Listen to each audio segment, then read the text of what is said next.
Hello and welcome students in today's lecture. In our previous lecture, we have studied about capacitor and capacitance, and we have also derived the formula for capacitance, that is C equals to Q upon V. Now today we are going to discuss about the capacitors in detail. So first of all, in front of you, first topic for today, capacitance of an isolated sphere.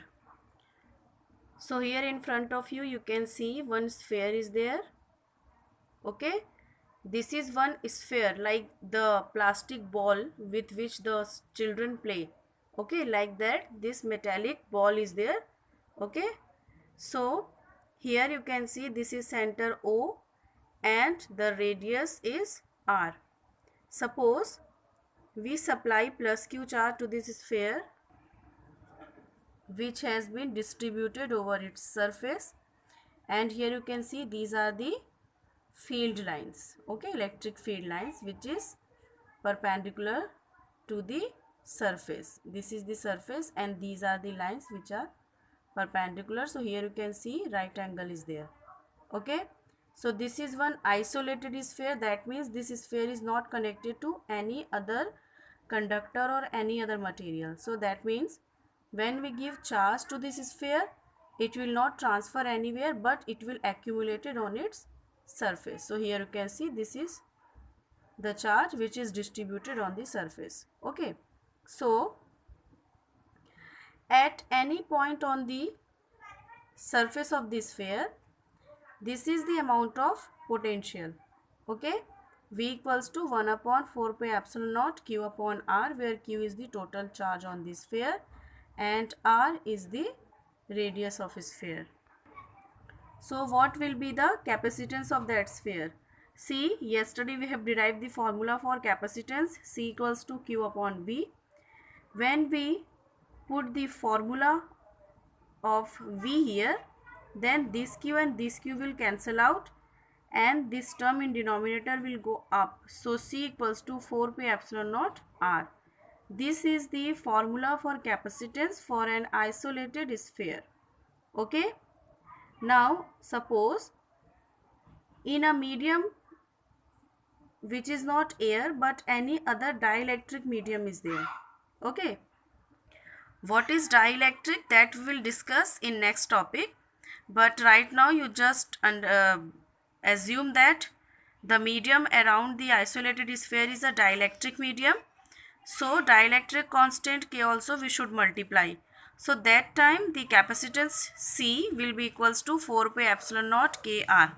So here students, you have seen that when we have to find out the capacitance of any sphere or any type of capacitor, so what we have to do, we first try to find out the potential and then by putting the formula of potential in this equation, okay, we can find out the formula for capacitance. Now let's discuss principle of a capacitor. This is very important topic. Whatever topic we are going to discuss related to capacitor, they all are very important. Okay, so now let's see what is the principle of capacitor. We are going to understand the principle of capacitor by these three figures A, B and C.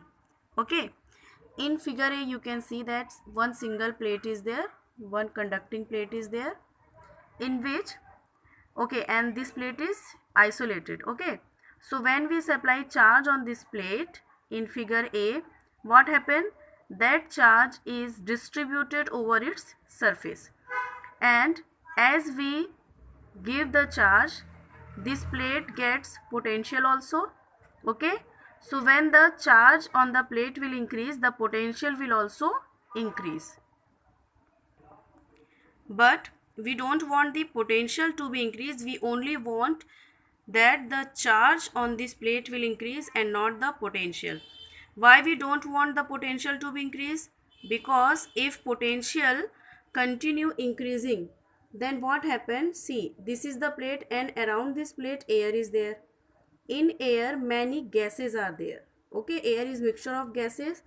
So many type of gases are there in which free electrons are also present. So if the potential of this plate will increase, so what happen, for one particular amount of potential, for the maximum amount of potential, this plate, okay, in this plate, suppose the potential increases, so that potential will ionize the gas particles around this plate, okay, and that time what happened, the whole charge of this plate, that will go in the air and the plate will get discharged. So whatever work we have done in charging the plate will be total waste, okay. So we need something by which we can increase the amount of charge on the plate, but we don't want the potential to be increased, okay.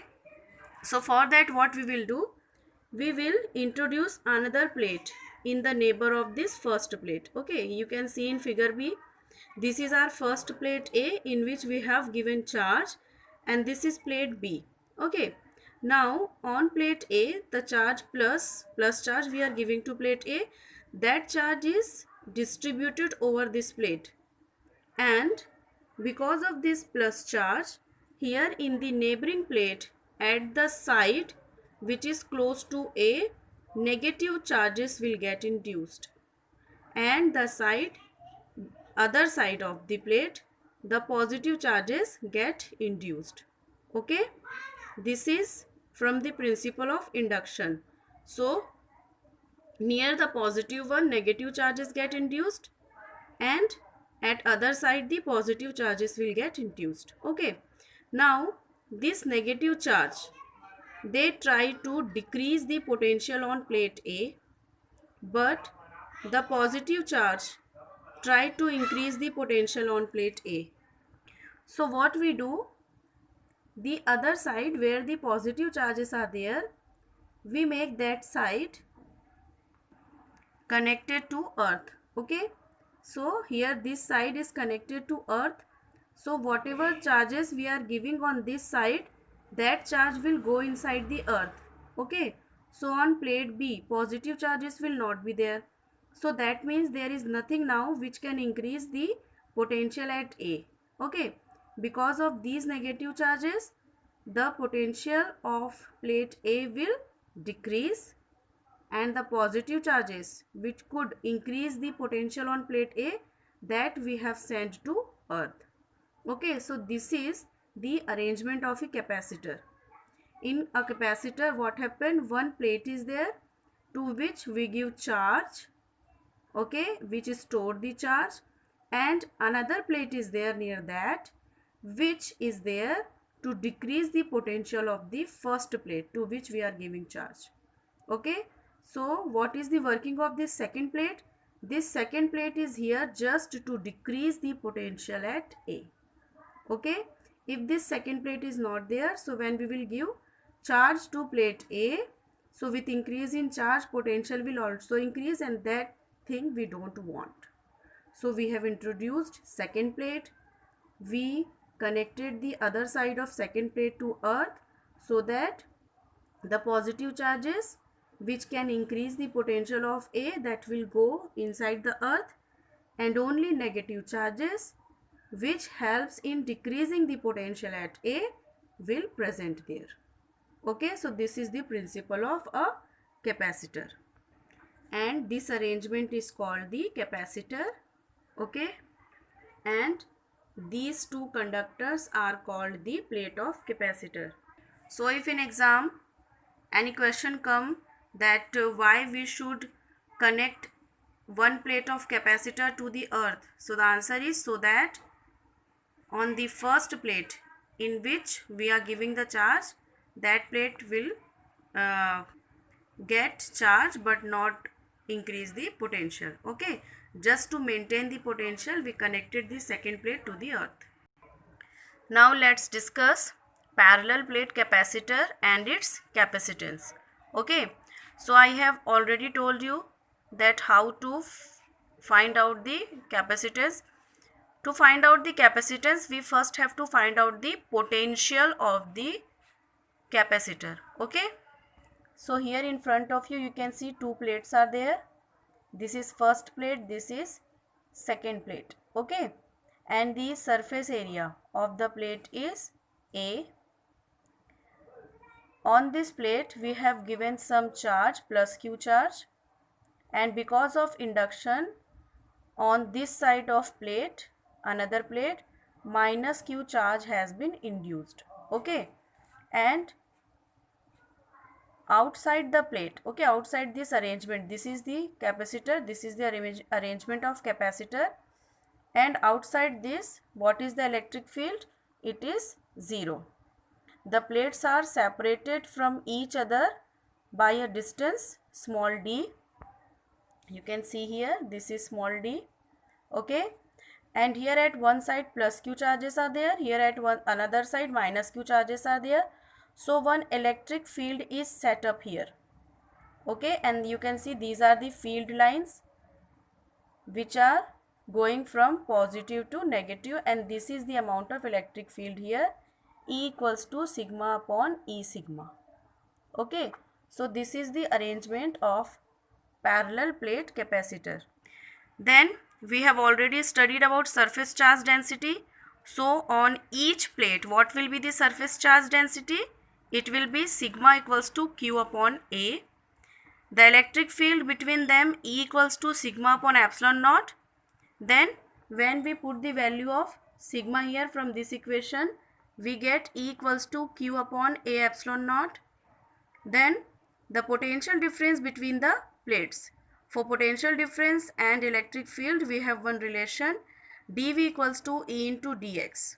Okay, actually we have relation E equals to dV upon dr. So from there dV equals to E into dr. But here in place of r, the distance is taken in terms of x. So that's why we have dV equals to E into dx. Okay, where dx is the distance between two plates. So here by putting the value of E and by the putting the value of dx, which is the distance between two plates, and that is given by small d, we have V equals to Q upon A epsilon naught into d. Okay, so this is the value of V. So now what is the formula for capacitance? For capacitance, we have formula C equals to Q upon V. By putting the value of V here and rearranging the equation, we have C equals to A epsilon naught upon D. Here, the plates are separated with some distance, and between the plates, air is filled there. Okay. Now, suppose in place of air, any dielectric constant is there. Then what will be the capacitance? It will be Cm equals to A epsilon m upon d. In place of simple epsilon naught, we have introduced epsilon m. And what is this epsilon? That permittivity and all that we have already discussed in chapter 1. Okay? But when dielectric constant is there, so that time electric field Em equals